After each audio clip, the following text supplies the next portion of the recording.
আসসালামু আলাইকুম। আজকে আমি এখানে 2 লিটার দুধ নিয়েছি। এই দুধগুলা দিয়ে আমি পায়েস বানাবো। পায়েসগুলো অনেক টেস্ট হয়েছে আলহামদুলিল্লাহ।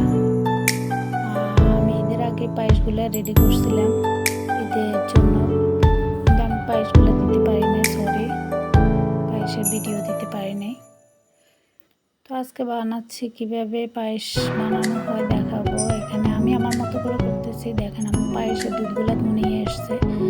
তো একটু যখন ঘন হয়ে যাবে, আমি এর ভিতরে কিশমিশ বাদামটা অ্যাড করি না, যেহেতু আমার বাসায় কেউ পছন্দ করে না। আমি মশলাগুলো দিয়ে দিয়েছি, কয়েকটা এলাচ দিয়েছি, তেজপাতা দিয়েছি আর 2টা দারচিনি দিয়েছি। তো এগুলো যখন দুধে ভালো করে বলক আসবে, একটু গরম হতে থাকবে, বেশি করে নাড়াচাড়া করতে হবে, না নাড়লে লেগে যেতে পারে। আমি শুরুতে দুধ যখন ফুটিয়ে আসছে, এর ভিতরে আমি দিয়ে দিয়েছি চাউল, 1 কাপ পরিমাণ চাউল দিয়েছি, সাবুদানা দিয়েছি।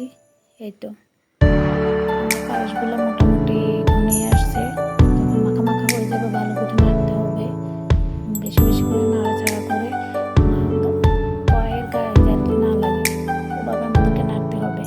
এই যে দেখেন আমার পায়েস একদম ডেকোরেশন করে আমি রেডি করে ফেলছি। দেখেন মাশাআল্লাহ কত সুন্দর আসছে কালারটা।